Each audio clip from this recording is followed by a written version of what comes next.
Well, good afternoon, everybody. You have tuned into the Surgical Technology Information Session here at Davidson-Davie Community College. This is a requirement for anyone hoping to apply to our surgical technology program. Currently, the deadline for that program is this Friday by 5 p.m. This is being live streamed and it's also being recorded. So after the presentation, if you need to look at it again to refresh your memory about what we spoke about, you will be able to access it and we can send you the link. So again, this is being recorded. So we do ask that you keep your microphones muted. Cameras are certainly optional. You do not have to have those on. If you do have a question during the presentation, you're welcome to put it in the chat box. We'll try to look at it. But if not, we are going to give you time at the end to ask your questions. My name is Brooklyn Edwards. I'm the coordinator for special admissions and campus outreach.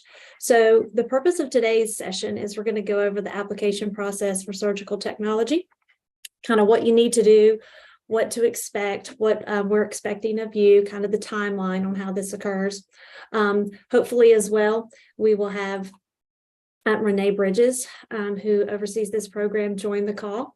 And that way we can be sure to get questions answered from her as well. Okay. All right. Make sure everybody that's in the waiting room has joined us here. Okay. All right.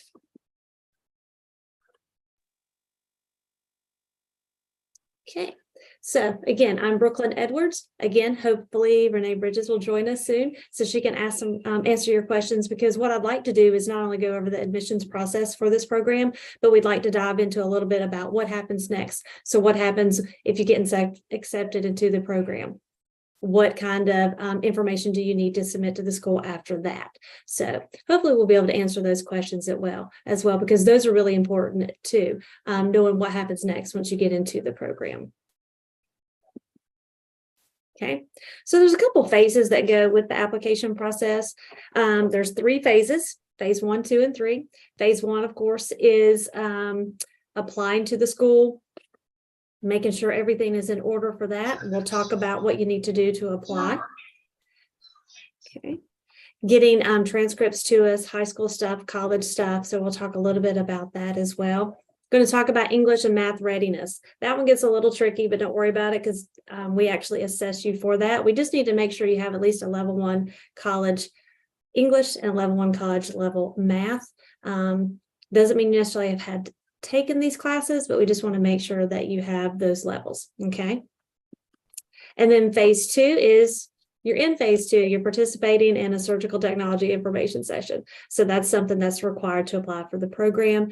After today's session, we will see who has logged in and joined us, and we will be able to update that on your checklist in your surgical technology application portal. And we'll let you know that we will take care of that for you. Okay. So we'll mark you as attended for that, and that'll be part of your checklist. So you're already kind of doing phase 2. Something else in phase 2 is relevant life experience, and we'll go into detail on that in just a moment. Phase 3 is the easy part. You submit everything for your final review via your application portal. Okay. So let's break down those 3 phases. Okay. Phase 1, applying to Davidson-Davie Community College. A lot of you may think, because, well, I'm already a student, why do I need to reapply? But if you applied to Davidson-Davie prior to August of last year, you actually do need to reapply to the school. And I know that sounds really odd to have to reapply to a school that you're already attending, but the school went to a new application process in August of last year. So everything is electronic, which actually makes things very much easier and smoother for students and staff and faculty to take a look at everything. So phase 1, even if you're a current student, if you applied to Davidson-Davie Community College prior to August of 2022, you actually need to go back onto our website and reapply to the college. Okay. Again, you are reapplying. Doesn't mean you have to redo things such as new student orientation. If you've already sent us high school transcripts and college transcripts, we still have those. So we're not asking you to redo everything that you did before when you first got enrolled with us, but we are asking you to go back into the website, reapply to Davidson-Davie Community College as a pre-surgical technology student so we can get you the application portal. Because what's going to happen is once you apply to us in that manner, it's going to create your surgical technology application online. Because every time I refer to application portal, that's what I'm talking about, that application portal for surgical technology. And you can't get that portal and that checklist and that application on your portal unless you have reapplied to us. Now, if you applied to Davidson-Davie sometime in August, and since then you're fine. You should have that application portal. You're sent instructions after you apply to us on how to set that up, and you'll be able to see the checklist. So you'll know exactly what we're going to be expecting of you for the surgical technology application. We've taken a look at a lot of people who are interested in it, and we're showing that not a lot of people have actually done this step. So we just want to spend a little bit of time making sure everybody understands that step, because it's the first step. You can't just apply to surgical tech by being a student already. You have to make sure you have that surgical technology application in your application portal so you can upload documents and submit for final review.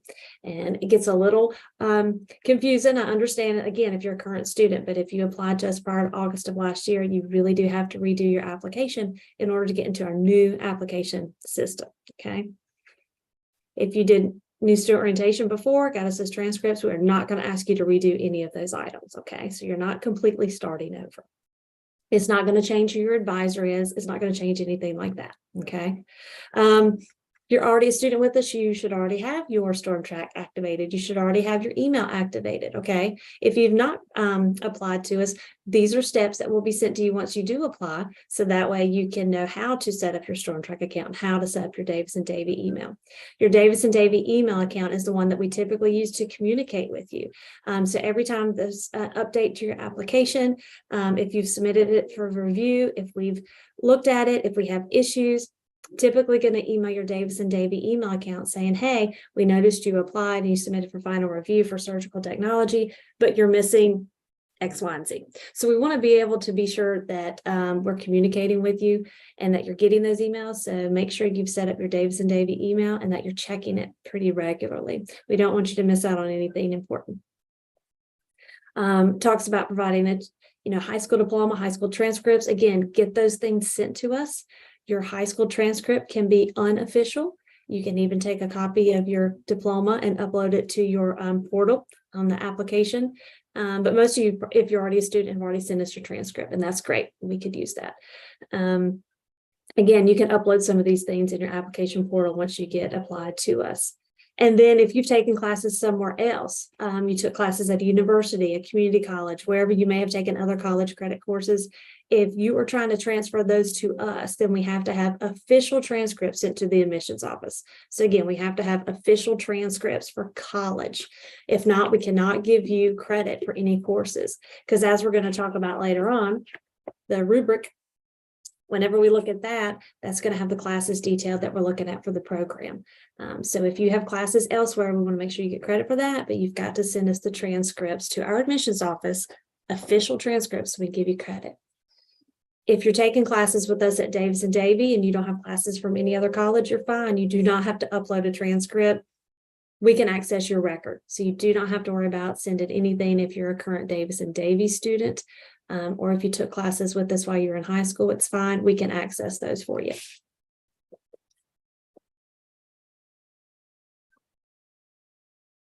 Another part of phase one is talking about that math and English college readiness I kind of touched on a few moments ago. What that means is we just need to make sure you're college level 1. Okay, so college level 1 for math and English. And we're going to do that a couple different ways. We're going to look at your high school transcript to see what that unweighted high school GPA was to place you into that college and English and math readiness. We're also going to look at, hey, if you do have college courses here or elsewhere, then we'll look to see if you've taken English or math. So on our end, we've got a couple different options that we're going to look and assess that. You're welcome to take a look at this and try to figure it out for yourself. But if you apply to us and submit your surgical technology application for final review and you're not college, math, or English ready, I'm going to reach out to you and just say, hey, I don't see evidence of this. Can you send us X, Y, and Z, and I'm going to let you know exactly what I need to make sure you're ready. So you don't have to get too deep in this part of the phase, because this, when you're reading this on the screen, it probably looks very confusing, or when you look at it in the packet, because it is in the packet. Don't stress too much over that. Most students are college level ready. So we'll let you know if you're not. So we'll assess you for that. But again, we put that in the packet because the reason we put everything in the application packet and put everything on that last page of the rubric is because we want to make sure we're very transparent. So you know exactly how we're ranking you. Okay, so there's no surprises. Phase 2. This is in the packet. You can go through it and it talks about obtaining documentation about life experience. So on the ranking that you'll see on the very back page, and mine's yellow, talks about if you're a veteran or a member of the armed forces right now, you can actually get a point for that. If you have any other active medical certification, okay, and it talks about that in your packet about what's going to count as active medical certification. So those things look like, are you an EMT or paramedic already? Okay, we look at stuff like that. Do you have any other medical certifications? Are you a medical assistant? So there's a list of those in there and how you can provide evidence of that. So if you are listed on any kind of certification registry, and even if you don't see it listed on there and you're just curious, you are welcome to add that to your application portal and we will take a look at that for you. But it is listed. It's kind of on the top of, well, I don't think the pages are numbered on mine, but it's in there about the 4th page. It does talk about some other things that you can get some points for. So again, look at that in the packet. If you see something there that you meet that criteria, then definitely upload a certification showing us that so we can get you a point for that. If you have another certification that you're just not sure if it was count or not, always upload it. If it doesn't count, you know, you haven't lost anything, but if it does count, you could gain a point. So definitely try for that if you think you have something that we might be able to use. Okay.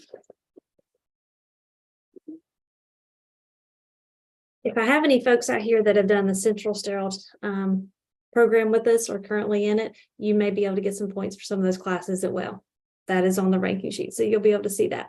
Another way you can get a point is if you're listed on the Nurse Aid 1 registry. So if I have any CNAs out there on this Zoom call right now, if you are listed on the registry right now, it's not an expired, but a current registry listing, make sure you upload that onto your application because you will get a point for that. So anyone on here, do not get discouraged if all those things I just listed you don't have. Okay, don't let that discourage you. We don't always have students that have all of those things. Okay, so the life experience is there to be able to get you some points to help you if you have those. But if you don't have those, do not be discouraged.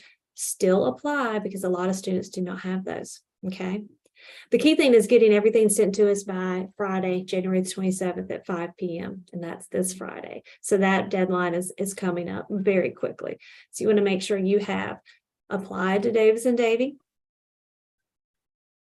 Make sure you have that surgical technology application on your portal so you can start looking at it and look at the checklist. Again, if you're already a student with us, we probably already have your high school transcript and your college transcript. You've probably already done new student orientation. So these are things you've probably already done with us, okay?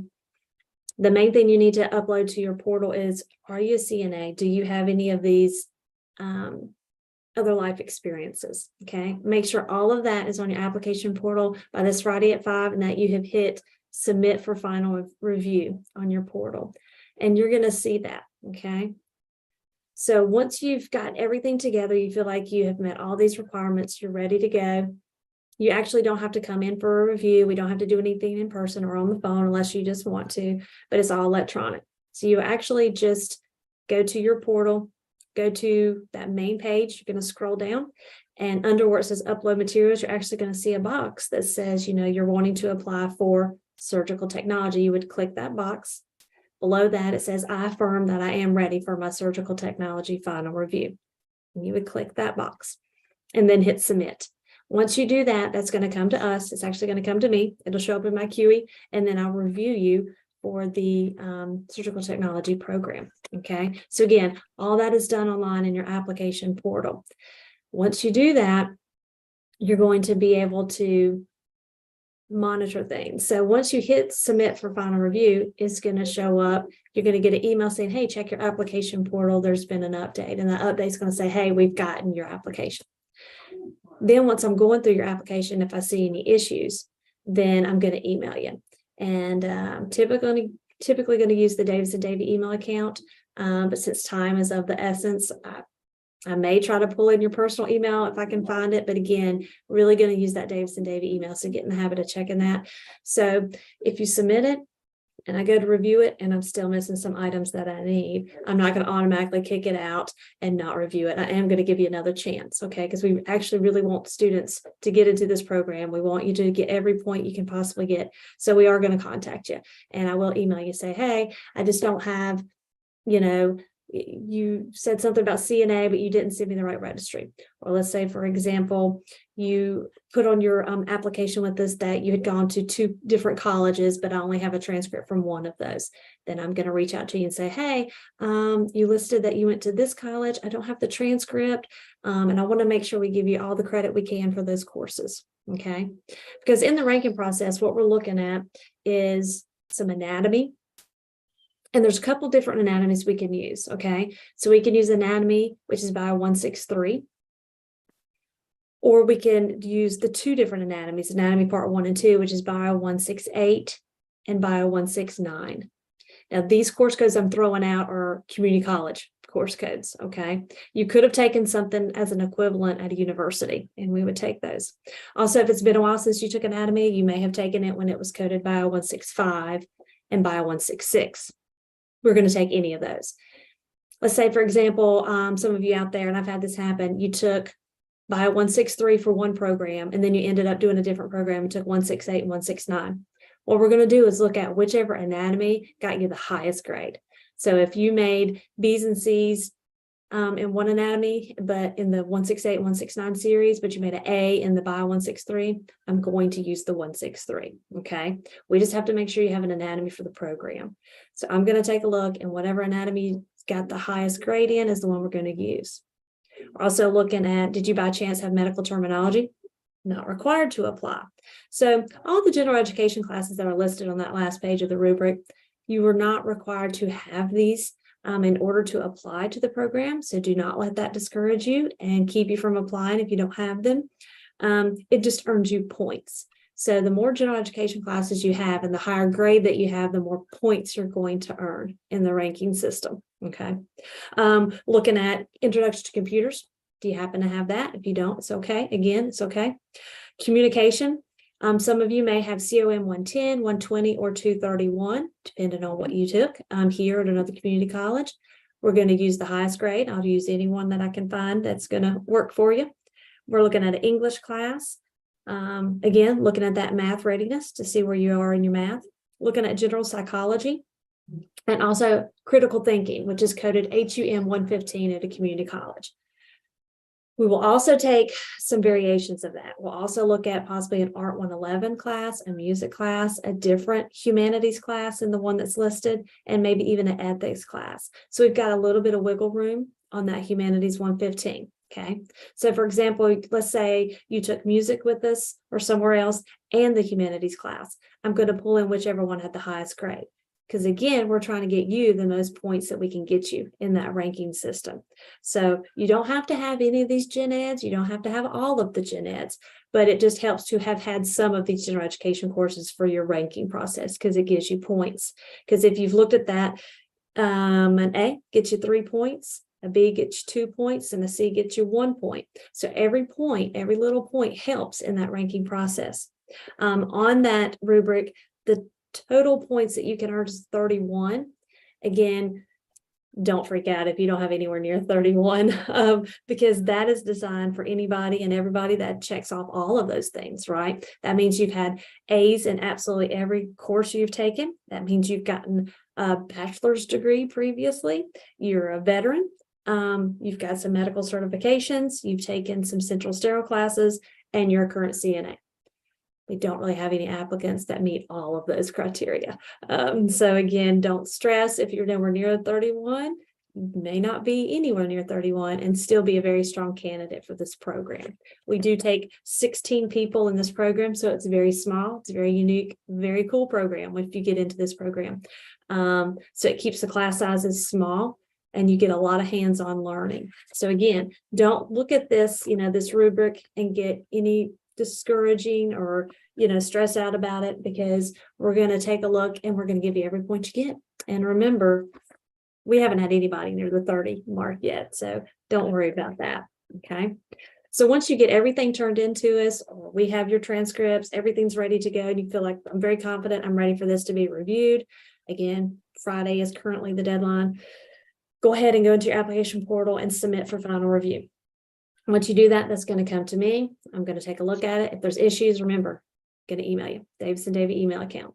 And then we're going to let you know via email, again, Davidson-Davie email, by February 24th, if you're in the program or you're not in the program. And it's just going to say, hey, head on over to your application portal. We got an update for you. And it's going to tell you right then and there, did you get accepted in the program? Did you not get accepted? If you are accepted into the program, then you will be told exactly what you need to do next as far as sending us information about immunization records, anything else, background checks, anything that we need to do. We're going to send you your next steps. You'll get an intent to enroll form, and you'll get that back to us. So I want to show you real quickly this rubric that I've been talking about.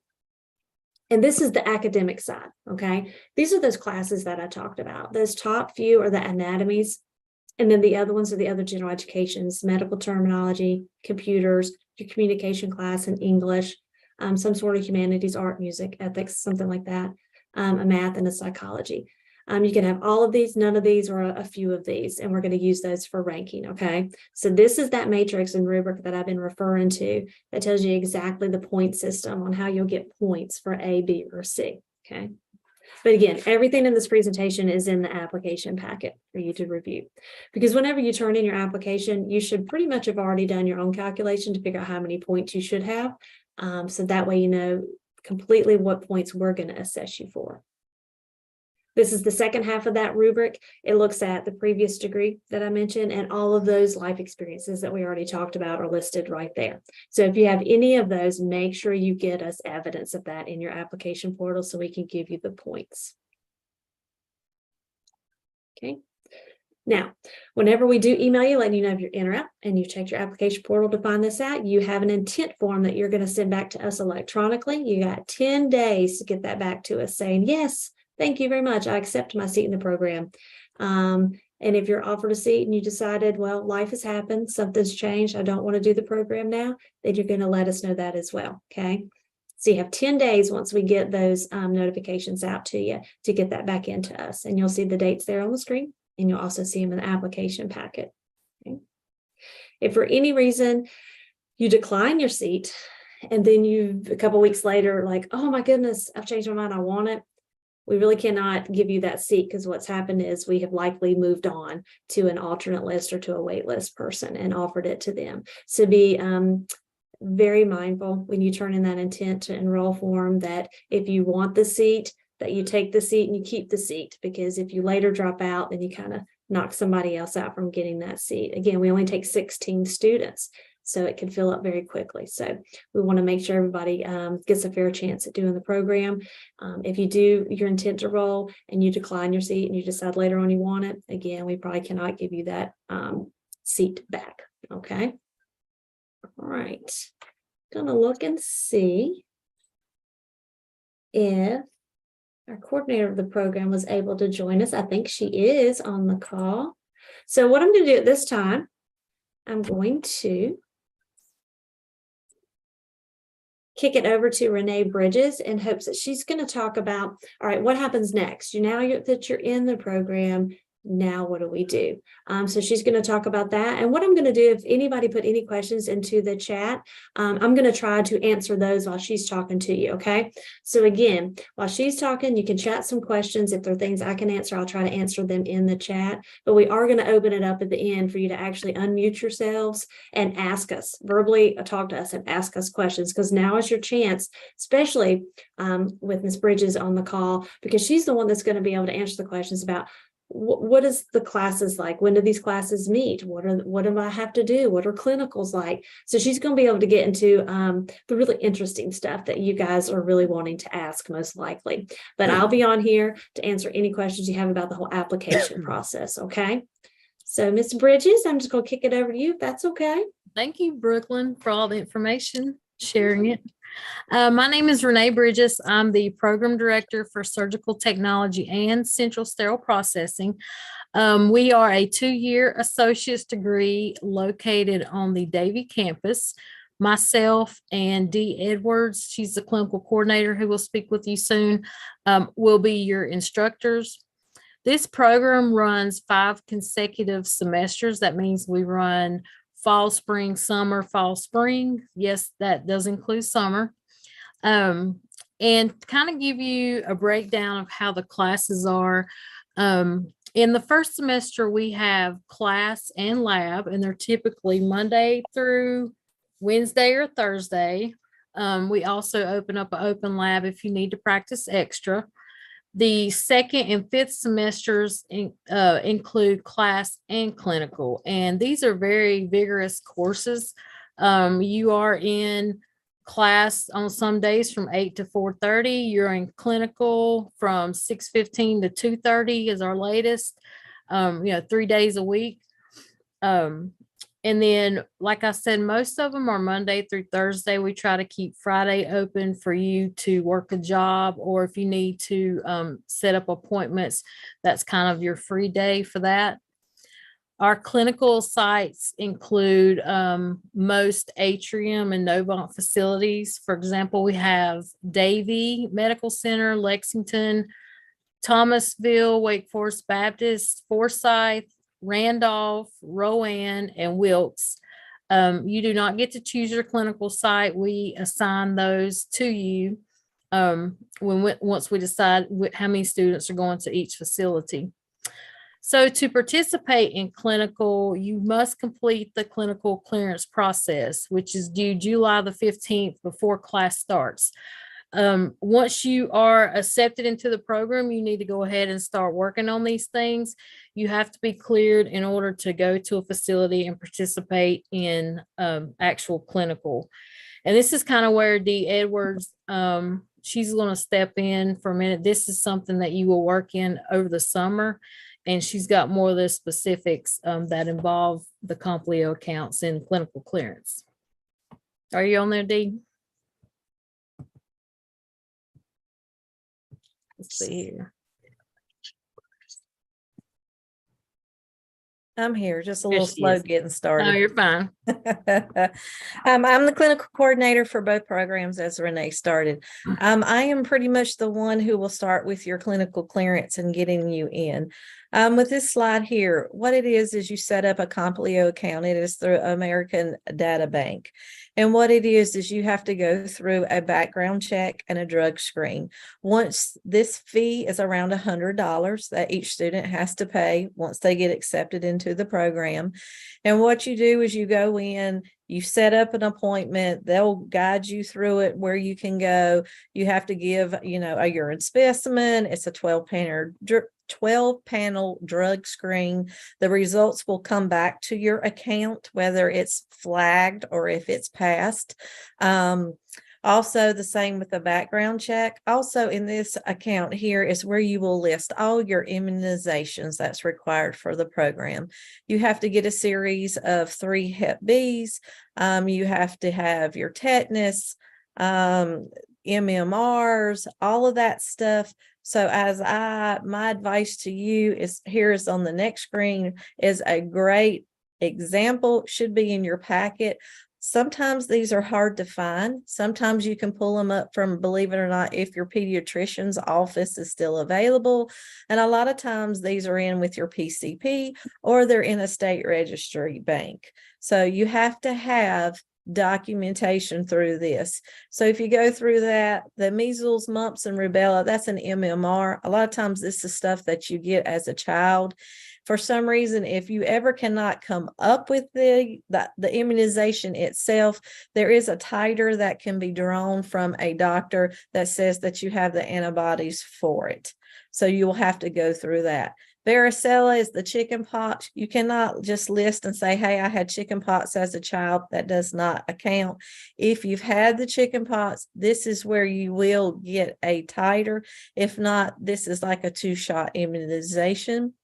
The tetanus, diphtheria, that's just the tetanus shot that you get every 10 years. The tuberculosis screening, that is not, and I repeat, it is not a TB skin test. It is a blood drawn test called the quantiferin gold. The hepatitis is also a series of 3. You get it in 1 month. It's like, then the next is 3 months, 6 months. There's a regimen to it. You can start clinicals if it comes to without getting that completed in time, but you will get flagged in Complio to say that you're uncompliant and things will have to be done before you ever get cleared for your clinical. The facility that you're going to reviews all of this. This all has to be turned in and they will see it and they'll say yay or nay. COVID-19, that is a immunization you have to get. It doesn't matter if you get the Johnson & Johnson, which is the 1 shot, or if you get the Moderna or the Pfizer, which is the 2. As of right now, boosters are not required as of right now. And then every October, you have to get the flu vaccination. That is a requirement. Let's step back a little bit to the COVID. There is a panel through the hospital. Only the hospitals through employee health are doing exemptions. So it will have to go through a process of that if that is something that you feel like you needed an exemption to it, but that is not guaranteed. If they deny your exemption, then you are required to get it or you cannot continue in the program. So maybe the next slide. Let's see what the next slide is pretty much for me. Yes. All right. Next, we're jumping to the CPR. A great place to get CPR is through the college. It is usually offered on the Davidson campus, which is in Thomasville, Lexington. It is usually 4 hours long. It's from 6 to 10. You need to go into your storm track and register for the course. And I have found that is actually one of the cheaper ones too. It was usually about $25. That's where a lot of times I take it. You will get your card there. The key to this with CPR is it can only be through the American Heart Association. It cannot be through the Red Cross. So it has to be the BLS and the CPR for healthcare providers. It will be good for 2 years. So if you get it pretty much close to when you start, it should be good for the 2 years as while you're there. The only immunization while you're in the course that you will have to get that usually will run out is your quantiferin gold. And that is your TB testing, and that is due every single year. Other than that, most of the time, all your immunizations will carry over. Okay. Also with that, an eye exam is in there. There's a paperwork. All it is a basic eye exam that you will go. You will need to either have the doctor sign it or you will have to have a stamp from the office that you had your eye exam. It's just a basic eye exam saying where it's at. And the reason is there's a lot of little needles and a lot of stuff that you have to load. So if you're going to need glasses, you need to decide if you need it's the glasses that you wear all the time or if they're readers or so on and so forth. Because once you get scrubbed, that's not something you can take on and off. So that is something that you'll need to determine exactly what you need to be able to see and see good and see small things. So, And it's also for the exposure of lasers as well, correct. kind of a baseline to provide us with. Yep. We can jump to the next slide. All right, so this is kind of out of my realm. I'll let Renee, start a little bit with this and then let Renee finish it. Clinicals are, again, usually early in the morning at 6:15. So you need to become a morning person. And when I say 6:15, you have to be there and dressed at 6:15 because like at Baptist, the schedule starts at 6:45. All right. So that starts your second semester. You usually start clinicals starting in January, and you will do clinicals all the way until you graduate in that following May. In your second year. So it changes your first, let's see, you go through your first semester, your second semester, it is for 3 days. It's 3, 3, 1, and 2 as far as days. So 3 days, it's usually Tuesday, Wednesday, Thursday. Then it's Tuesday, Wednesday, Thursday again, and then it's just on Wednesday, and then it's back to Tuesday, Thursday. So the times differentiate a little bit, but not the starting time, only the end time will end a little bit different. And these that- only speaking of clinical, not class. Correctly. That's only clinical hours. So now I'll let it jump over to more with Renee with the class hours.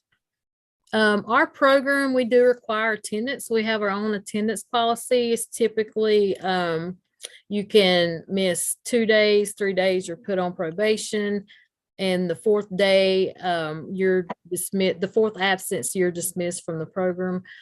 Like Dee said, we have clinical only in daytime hours. We are not an evening program or a night class program. We only have the mornings. That's when class and lab and clinical take place. You are required to provide your own transportation to and from clinical agencies within the region.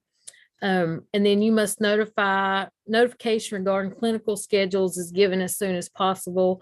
We usually typically the first fall around November, you will know which site you will be participating in clinical at. We are only offered certain slots at different hospitals, so we try to fill those spots as needed. And then you'll also be expected to attend clinical labs off campus at the site and time designated. Another thing we went into was you will be required to purchase uniforms for clinical. We do navy tops, navy bottoms, scrub no design put on those. You will need the correct shoes, typically with backs on them, leather, something that if you get anything on your shoes, they can be wiped off. There's no jewelry, no false lashes, no facial piercings, no earrings. Any of that is to be worn in lab or clinical. You cannot have your nails done, and your nails have to be short. That falls in place with infection control with that. You got the next slide.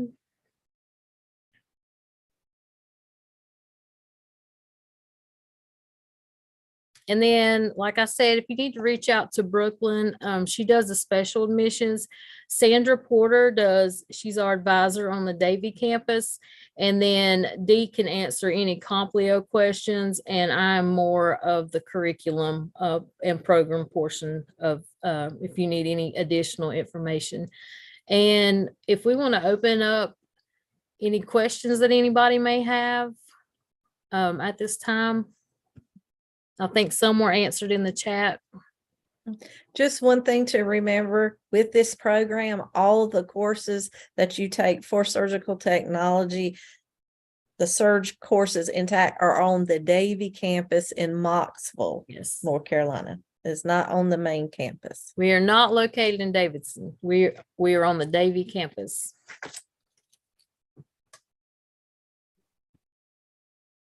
Hey, everybody. Yeah, we're going to open it up for questions. What I'll do right now, just so maybe some of you may feel more comfortable about unmuting and maybe even doing your camera, I'm going to go ahead and stop the recording for now and the live session. So that way you guys can ask your questions. You can ask very specific questions of Dee, Renee, or myself while we're on the Zoom meeting. But I just kind of wanted to stop everybody for just a second, let you know, we're just going to go ahead and stop recording for now.